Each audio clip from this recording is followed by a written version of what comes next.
Finally came the time to put the vinyl on. So today the plan is to cut the vinyl in shape. Yeah, that probably would take my whole day, but that's why I don't have anything else planned for today, but we'll see.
After hacking things around using the spray foam can, I was able to roll it over the vinyl and press it down onto the floor. Then I used wood putty to fill all screw holes on each plywood panel on the wall. And after that I started sanding down everything smooth.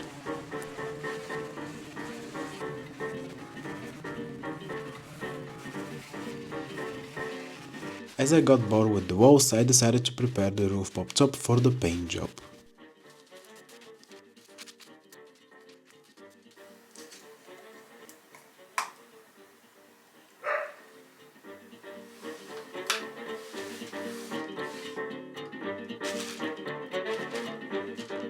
The choice of color was deep matte black, so it could give this real nice contrast on the ceiling.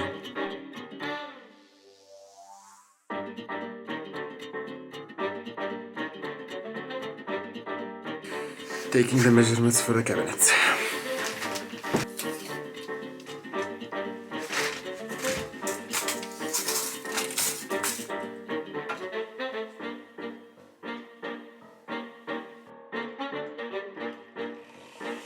Using the table saw, I was able to cut in size the wood slats using the 20 by 40 pine, which is also lightweight and strong for the upper cabinets.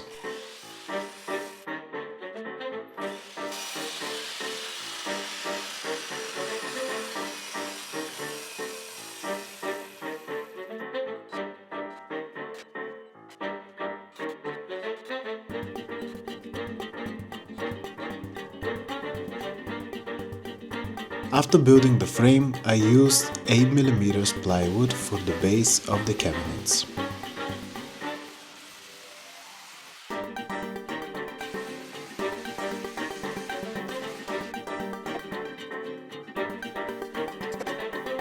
Then I used the leftover 4mm plywood from the walls to cut the top and to separate each cabinet with it.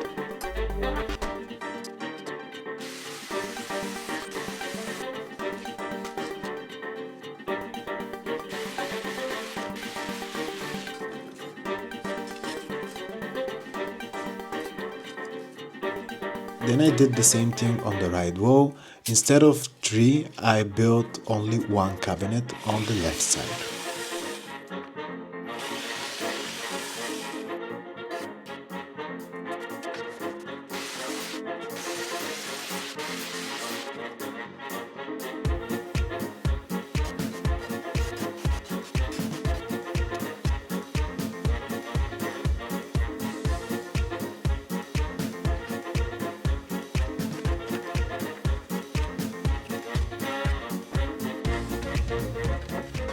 While the wood putty on the cabinets was drying, I impregnated the walls before applying the paint.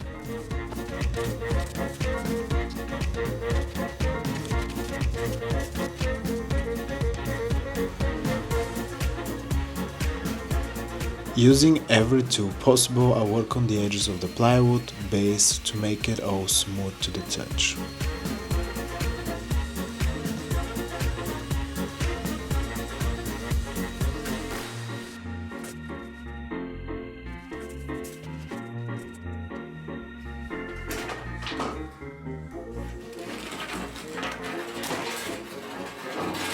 Then I use 40 by 20 wood beams, which are commonly used for the house roof base, before laying the roof tiles.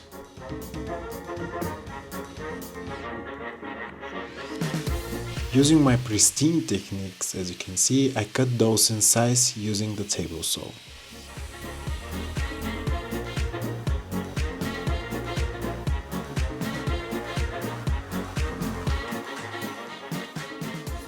Then I used those to make the shower/bathroom area, so I built one for the base and one for the top.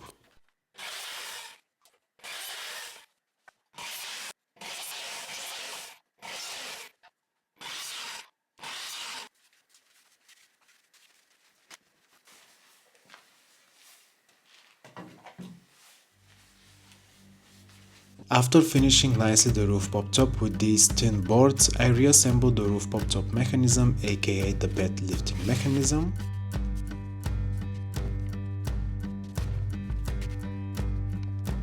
Then it was time to paint the walls, and my idea was to paint them in this beige color, which I end up not liking at all. While the walls were drying, I started convincing more and more myself that the choice of color was not it, so I continue with the bathroom area.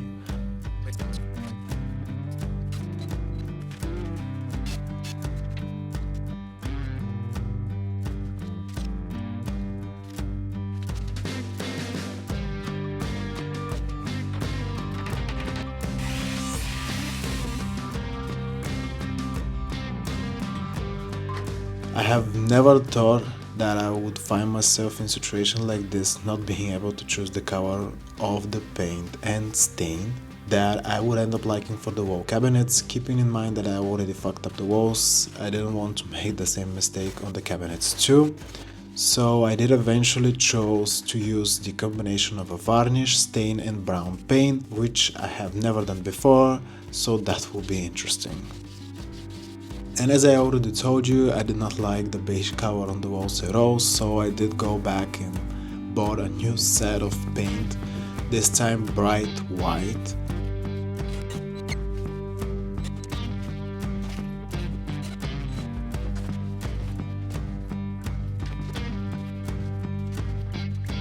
After mounting the cabinets, it was time to start building the kitchen unit around the fridge and the oven.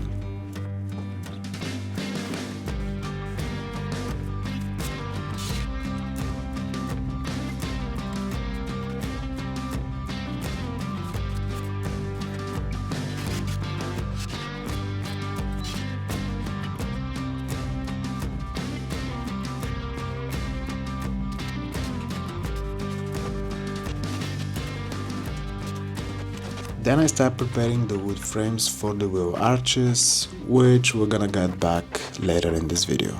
I was complaining quite a lot for how ridiculous is this back door window and its odd position. I don't know why Kip decided to place it at the crotch waist height. It would have been 10 times better if they would have placed it a few centimeters higher, but I guess that's just only me, so I'm going to cover it anyway from the inside with a plywood piece, on which Of course, we're gonna get later.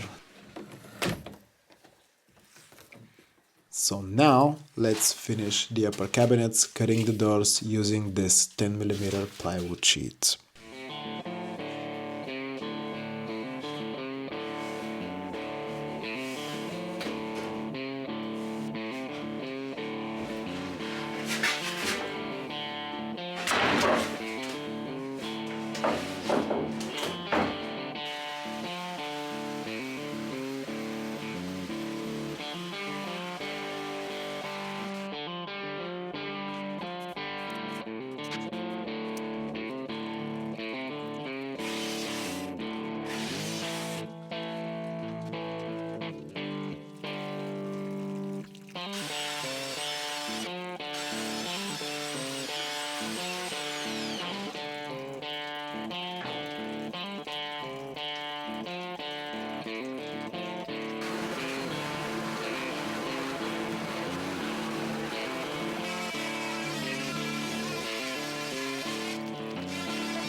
And after making sure that all the 4 doors are sanded down nicely, it was time to get back on the wheel arches, and I used the stone wool usually used in house fireplaces, which this would help me isolate the plastic wheel arches in the caravan.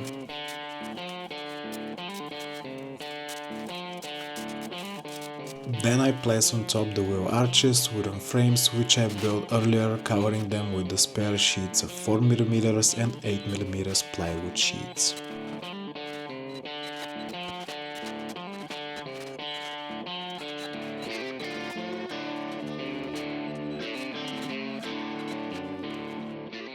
Now the wheel arches were all done, it was time to build the 2 benches on each side. Using the 20 by 30mm beams, I cut them in size and sand them down.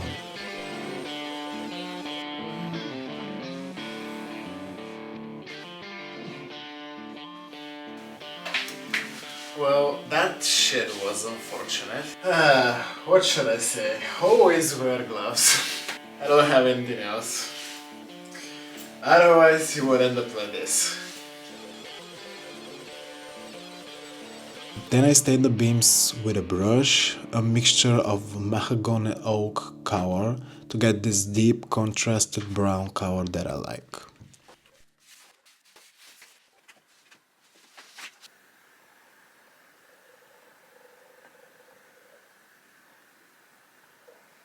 After that, I assembled the bench top frames and brought them in the caravan and put all the different parts all together.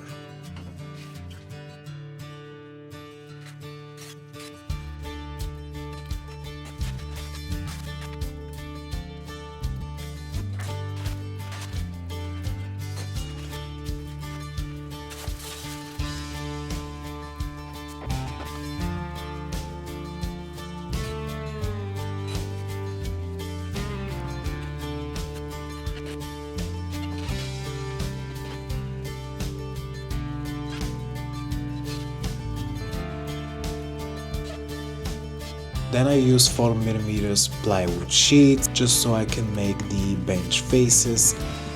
Finally, the time came to install the hinges and add the front doors of the upper cabinets.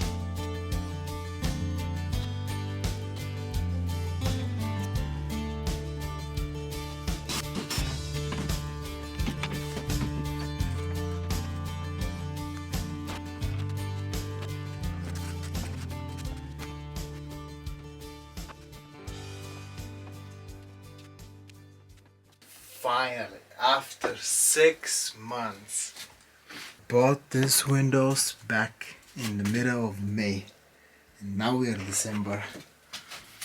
I cannot believe it. Now they're finally on, and they look great. You see, here are the blinds, and here are the mosquito nets. Then I proceed with what will be the first idea for the sitting top area on the benches, building this hinge bed frame-ish top, replicating the bed frames that we have usually in our households, in our beds, which unfortunately I did not like, especially when the cushions were put on top, but for that later on this video. Then to upscale the security of the door and to make my life more miserable, I bought this house door lock which I messed up the first time, patched that, cut a new hole again, but fortunately this time I managed eventually to mount it on place.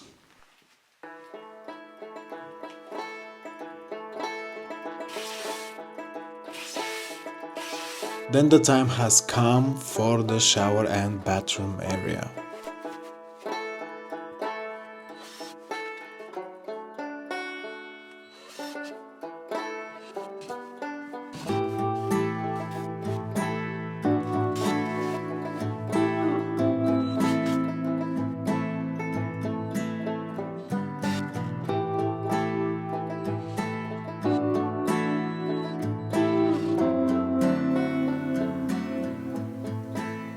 I use this fibrous, the thing people use to isolate their houses from the outside or inside, and I use it for the space between the 20 by 40 millimeters beams and just to add some support for the 4 millimeters plywood that will wrap up around the whole structure. Then I did replicate pretty much the same technique from the walls on the floor, because I had to raise the floor just a bit because of the frame bolts of the caravan that was sticking out a bit.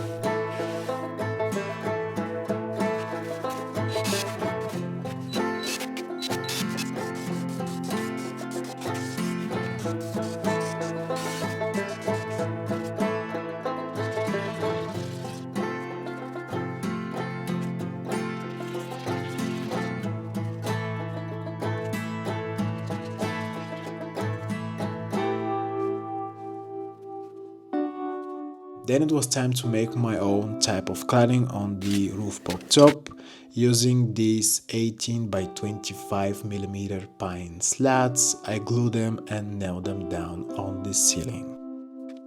Now I can show you why I didn't like those top bench frames which I initially did. The sitting position was just too high to sit comfortable. I just did not like the cushions how they look raised up from the side. My crappy jigsaw decided to broke down for the second time. Thanks to my dad who saved me with his, I was able to cut and use the 4 millimeter plywood to wrap up the bathroom structure. I gotta say it was quite cramped in there, and I was starting to question myself at this point how I'm going to fit inside to take a shower or basically to do my business using the toilet. In the end, this is a 50 by 80 centimeters space with a 158 centimeters height, so yeah, that will be quite interesting at the end.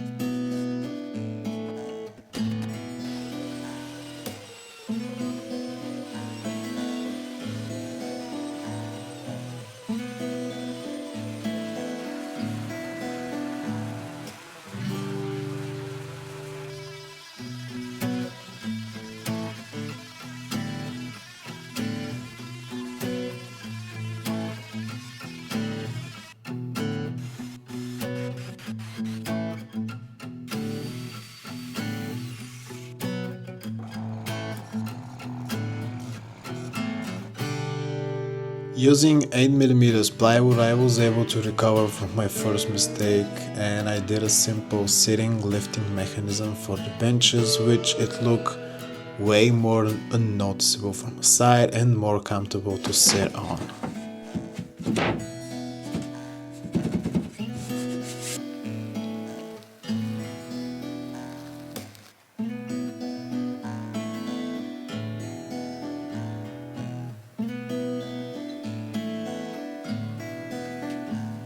I had a spare sheet of 6mm plywood sitting around, which I used to make the door for the former garage boot space, now which I'm going to just use as a storage area. Then I finished with the installation of the bathroom walls.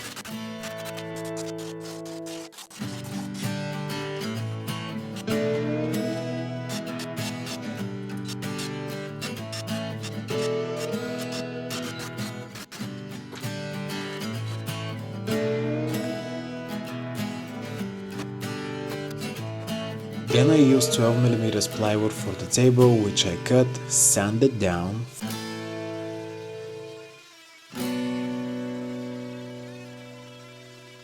fill some holes using a mixture of glue and some wood dust, and from the same plywood I cut and made a simple folding on hinge table leg.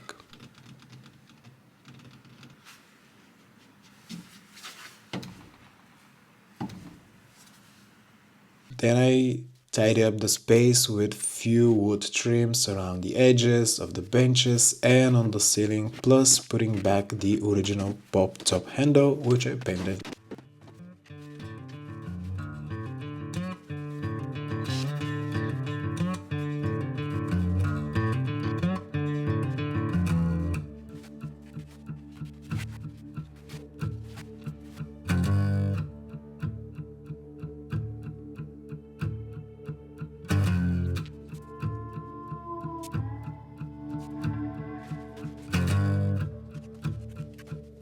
It was time for me to cover all the screw skulls on the siding of the bathroom and the kitchen unit so I can paint everything white.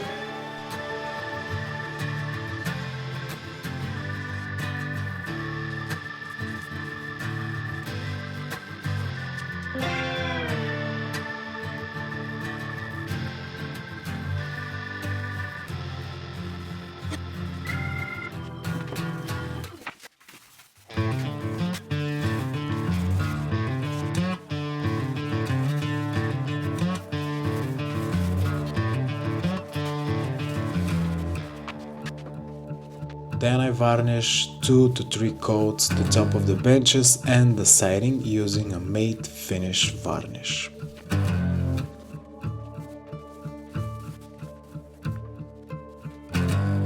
And I used the time while the paintbrush was wet to varnish the tabletop, the bathroom door and the kitchen top.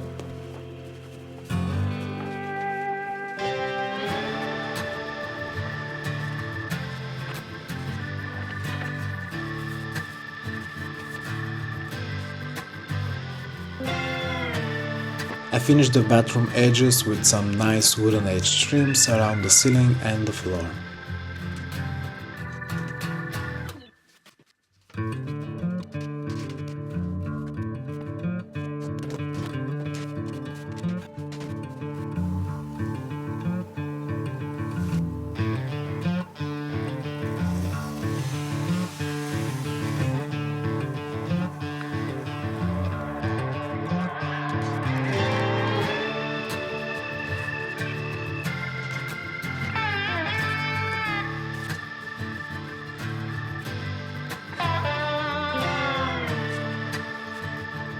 As there was no sink which could fit my small kitchen, I had to make my own. I had the genius idea to use these plates which commonly are found and used in grocery markets on each hot point selling cooked meals for home, and so I cut a hole for the drain using the jigsaw because I didn't have the proper tool, which turned up quite shit to be honest. Then I used this technique so I was able to print the sink on the kitchen top from the opposite side using a marker to draw my lines and then cut the hole for the sink.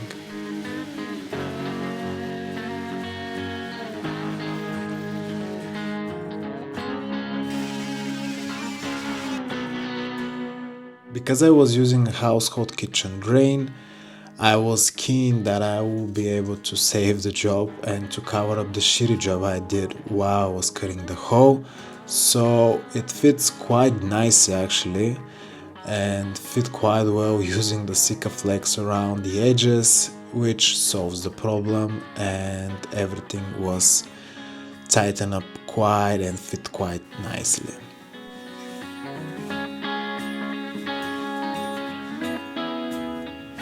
With some leftover materials, I used these pieces, cut them in size, and then while I was about to stain them, this shit happened.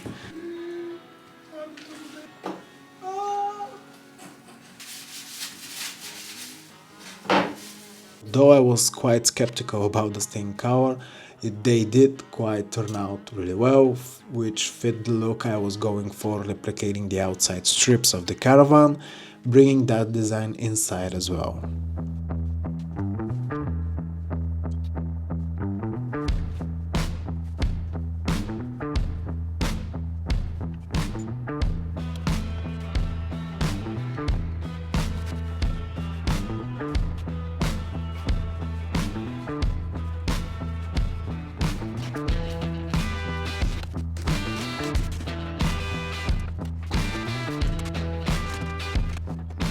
As tight the space was, I managed to fit some shelves inside the kitchen unit, and I tried to isolate the space with some leftover aluminum sheets from the outside repair, which fit nicely so the heat of the oven won't affect that much the wood as it would if it was on direct contact with it.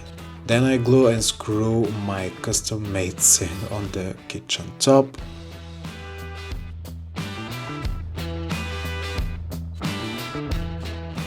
I bought this plastic door handle for the door, as originally the door of this Caravan did not have one from the inside.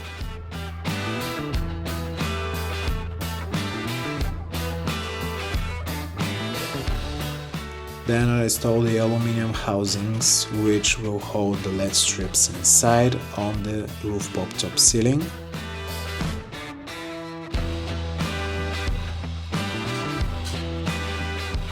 I bought these LED strips from AliExpress that has this new COB technology, whatever that means, just to try them out. Apparently these have better heat control and less shadows around each LED dots as the regular one, and you don't need a diffuser, you can leave them the way they are, but for the sake of the ceiling look I stick them in this aluminum LED housing which I installed earlier.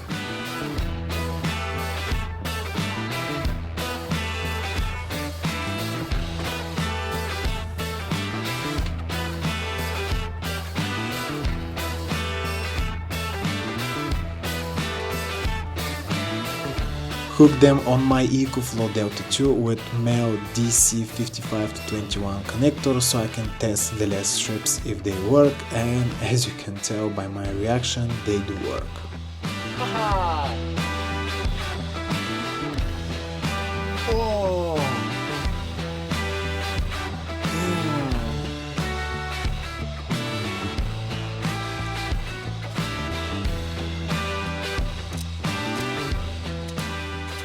Then I used the 12-volt cigarette extension to hook the fridge and test it out on my Delta 2, and it works. I had to only disassemble it to flip the screen the correct way, as the trashy store I bought it from here in Bulgaria must have sent me the in-store model, which obviously has been through some repair shed.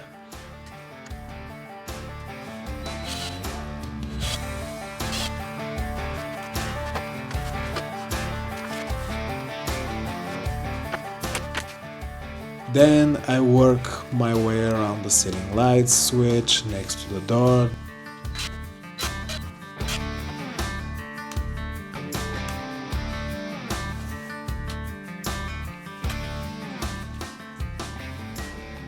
Then I install one LED strip that I have left over from the ceiling lights, placing it directly above the kitchen unit, over the sink and gas stove so it could brighten up the space. Then I built this drawer. The original idea was to have 4 of them. Later I decided to have only one below the sink, and then the rest to turn into a cupboard, as it was way easier for me, less work was required, which of course my laziness 100% appreciates.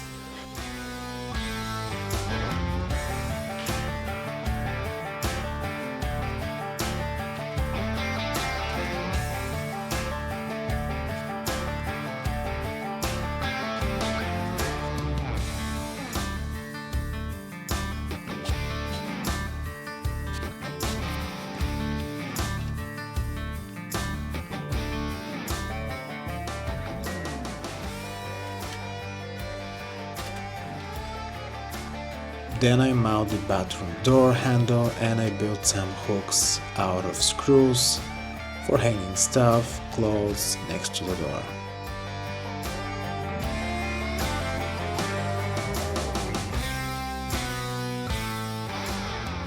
Then I mount these latches which perfectly fit my aluminum color of the oven, and they blended nicely and most importantly works pretty well, preventing the oven from tipping over on sharp corners while I'm towing the caravan.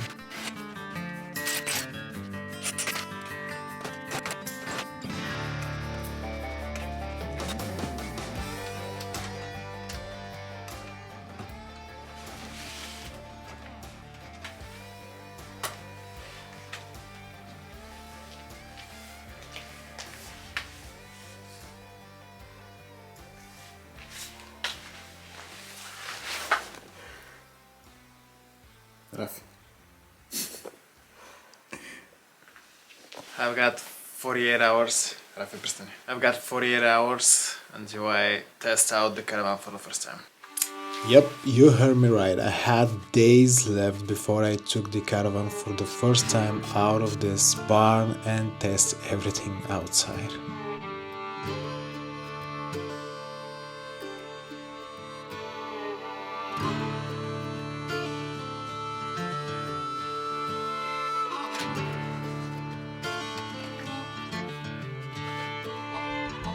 Rushing my way to finish the bathroom, covering with these special wraps and using this grey almost rubbery stuff used in your house bathroom before you lay the tiles on the floor and walls to waterproof the space. Will it work in a moving vehicle? Only the time could tell, but I had no other options to waterproof this whole space.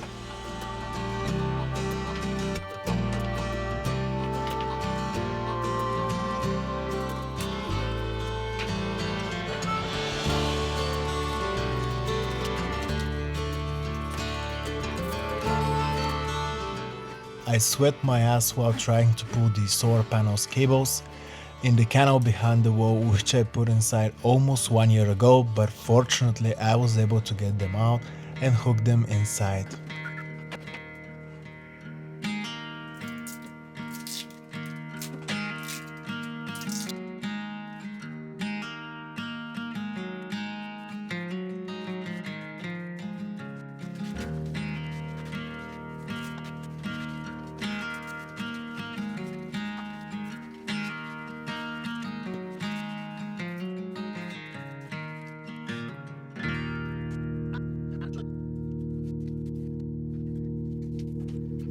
I finish off the walls of the kitchen using these vinyl type black splashes which were already ready to be sticked on the walls, but just to be extra safe I put some glue on the back of them and stick them on the wall.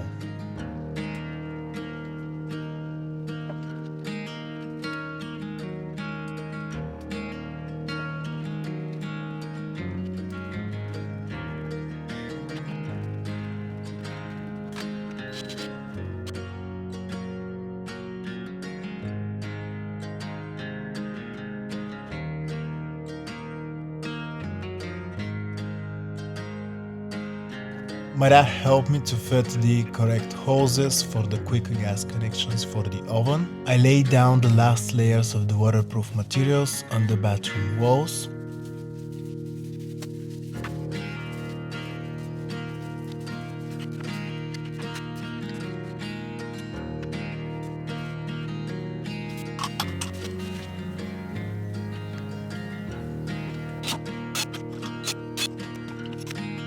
Then, thanks to my dad, we were able to mount the massive 410 watt solar panel on the rooftop top. And in the next day or two, I work inside and outside to hook properly the solar to my EcoFlow Delta 2.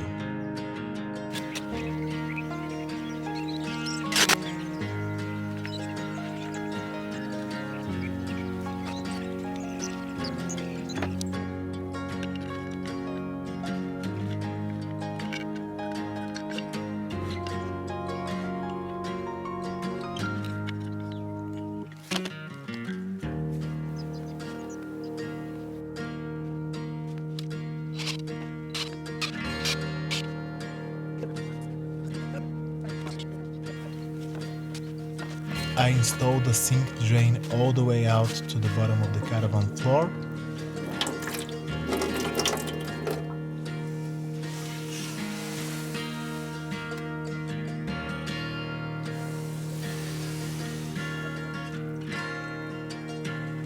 At least now I have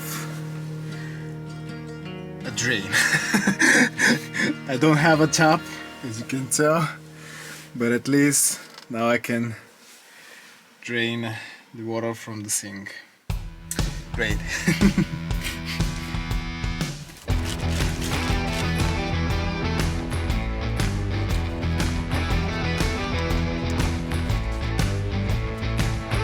I then installed this 220 volt outside outlet on the bottom of the caravan. I wanted this exact model as I did not want to cut more holes on the side of the caravan.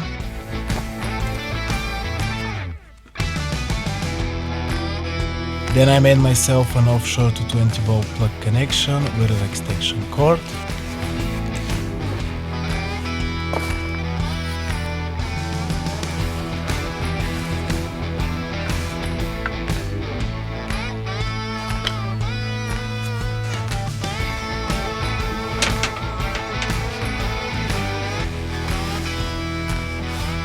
Then I've installed 3 inlets inside, to which I connected to a breaker.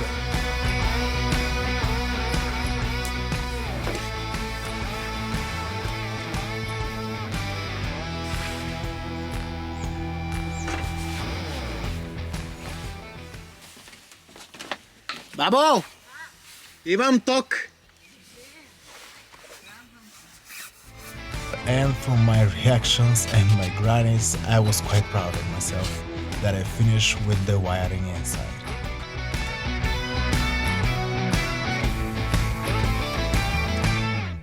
Then I cut a hole for the 220 volt outlet on the side of the bench and the 12 volt socket, which later on I connected to the Delta 2 inside the bench.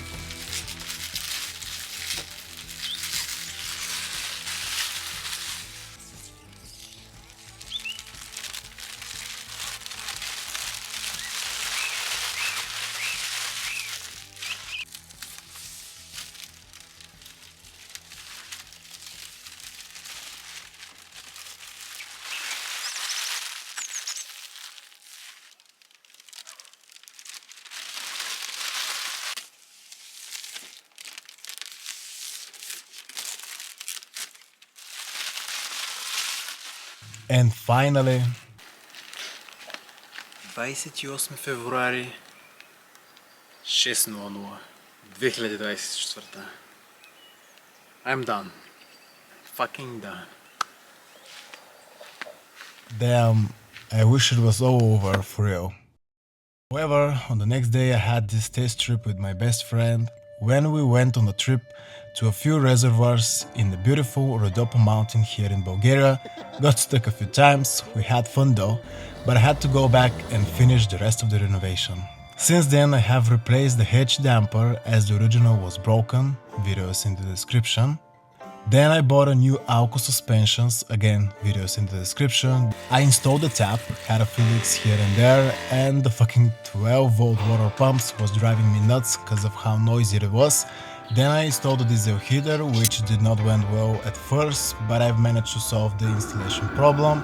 And I know the summer was just around the corner, but I didn't want to deal with this later in the autumn. Then I had some headaches with the water tank, which was all leaking, and I had to buy a new one from Amazon, for which I waited 1 month to be delivered from China. And to top it all off, I had a few leaks around the door and the windows, which I had to take apart again, reseal them with more Sikaflex, which, fingers crossed, knock on wood, won't be dealing with more leaks anytime soon. But just as I thought I would stop here, in late May I test drive the caravan and realized the drum brakes were all jammed. So I had to take them apart, as all caravan servicing shop in Bulgaria refused to help me with this job. I lost hours and days making my own researches online, trying to figure it all out, and 3 weeks later, in the early June, it was all done and the brakes were all working again. So this is it. This is the end of my Caravan Rebuild series. I cannot wait to show you the inside of my caravan with my first tour video. After 1 year and 2 months of renovation, it's finally done. So thank you so much for stopping by, and I'll see you in the next video. Bye.